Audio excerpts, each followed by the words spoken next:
Hello everyone and welcome back to another video here. So today we're going to be discussing Marvel's Tokon Fighters. Now in the background you're going to be seeing the X-Men, at least part of the X-Men plotline itself. This is going to be a shorter review because one, this is a fighting game, so there is going to be a little bit of different nuance to that. But as well, we are not discussing here the individual characters in depth in terms of how I feel about the individual characters. That is going to be for the coming tier list video in terms of where I think the characters are, in terms of vibes, their colors, their music, all of that stuff. That is where we're going to be discussing this. In this video, we're going to be discussing how I feel about the story mode, the survival mode, how do I feel about the general gameplay mechanics, casual, ranked, unlocks, that sort of thing. So, bada bing, bada boom, let's get into it. Now, first off, the story. In my personal opinion, the Samurai Outriders specifically is the best story, but is the best story. I would suggest just going through the order of Avengers, X-Men, Guardian, Outriders, and Knights of Doom. I will say the least relevant story is the Knights of Doom. I would personally save Samurai Outriders for either last or second to last if you're doing it in order. The champion is unlocked by completing one of the stories. However, by completing each of the story things, you do unlock color 5, I believe. Yeah, you unlock color 5 for the given character. So, for example, the X-Men's color 5 is going to be unlocked by doing their story, but it will not unlock the Samurai Outriders. When you do the Samurai Outriders, that's when you unlock those characters' color 5s. So that is something of note. You do not get anything for beating all of it. Also, Promoter is not a playable character for some reason. Also, the champion starts in a second form. You don't get to fight him in his fight as him in his first form. Before I go into positives here, let's talk about the negatives first. First off, I am comparing this game to other games. I'm comparing the alternate story modes and stuff to more closer to MK11. But of course, I'm going to be mainly comparing this game to MK11, Dragon Ball FighterZ, a little bit of Guilty Gear as well. In terms of story, we're not going to be discussing Guilty Gear because Guilty Gear's story is just a long ass cutscene.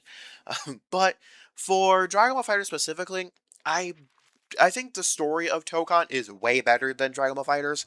However, I actually kind of prefer how involved Fighters, playing the story of Fighters was, and there was some semblance of a strategy involved. Also, I have to be perfectly honest here.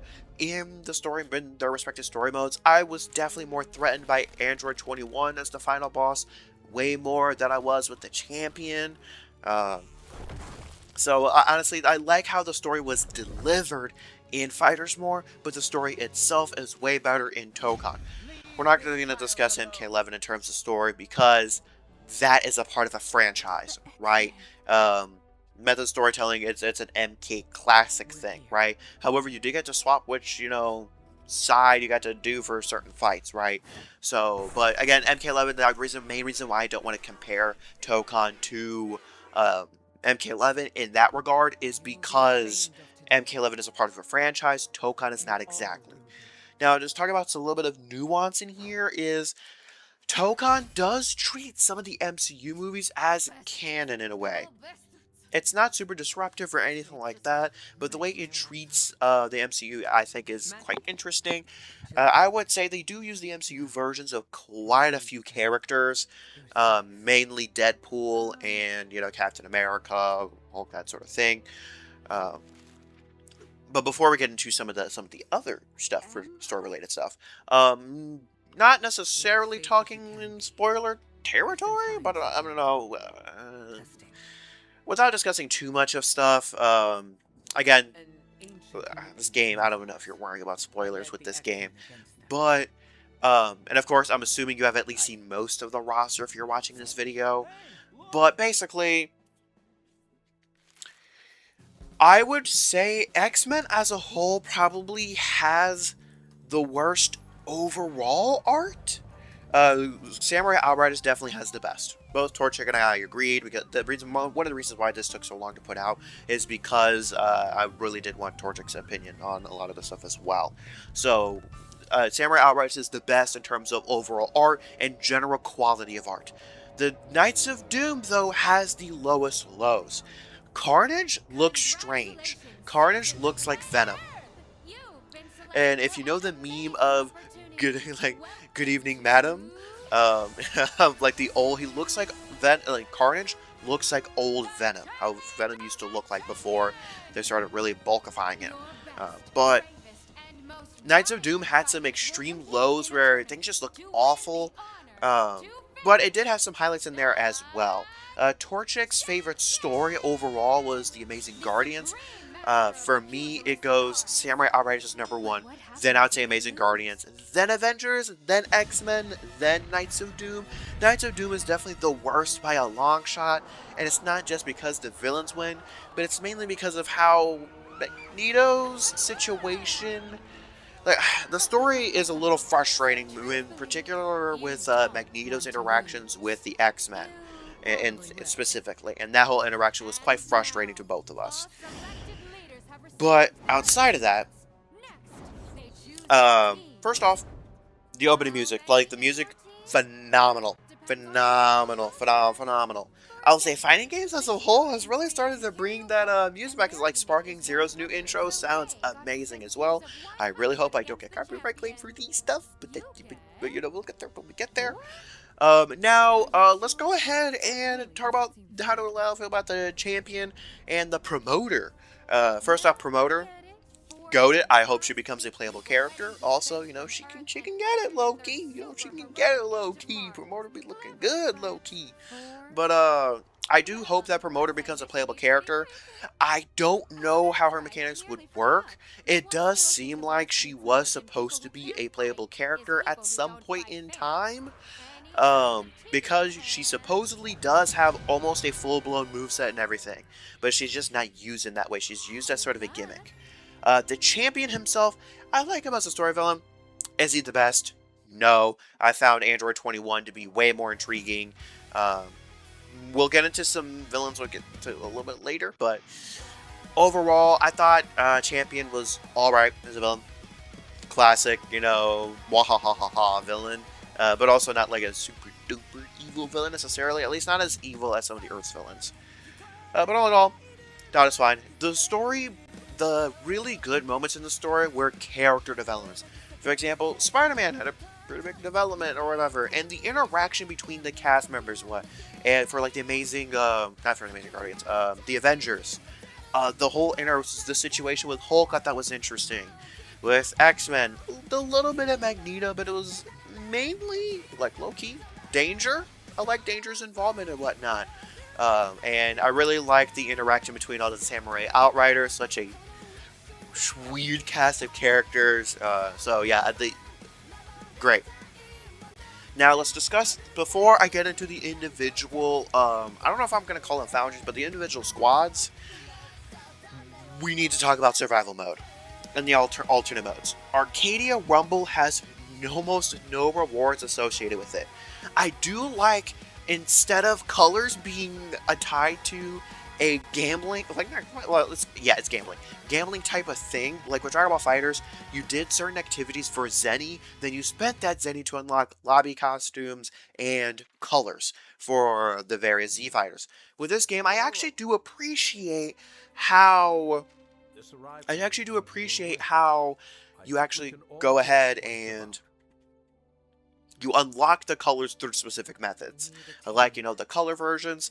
Color 8 does come from combo trials. I am unable to complete those because they require jump cancels. And like, I'm okay with doing one jump cancel, but they require you to do back-to-back jump cancels, which I'm not the biggest fan of. And honestly, I don't necessarily like predetermined combo routes necessarily. I do like figuring stuff out. For example, for Dragon Ball FighterZ, how Ki Blast Heavy was a great speed, like quick combo route for quite a bit of the cast. There's some characters it didn't quite work as well. For example, Hit, but that's because he doesn't have a proper Ki Blast. But also, you know, some of the light medium mix-ups or whatever, right? So I kind of like that sort of thing, and not necessarily, because what I'm personally am afraid of by just sticking to strict combo trials is that I will rely on that one combo. And because, like, I need some semblance of being able to deviate, having multiple options in that sort of way. Because if I were to do that, I don't know, I'm just not the biggest fan of combo trials as a whole. I will say requiring the multiple jump cancels is a little rough. I would prefer it to require the majority of the combo trial, not all of it. So yeah. Especially because you have to do every single character to unlock every single color. They're on an individual basis.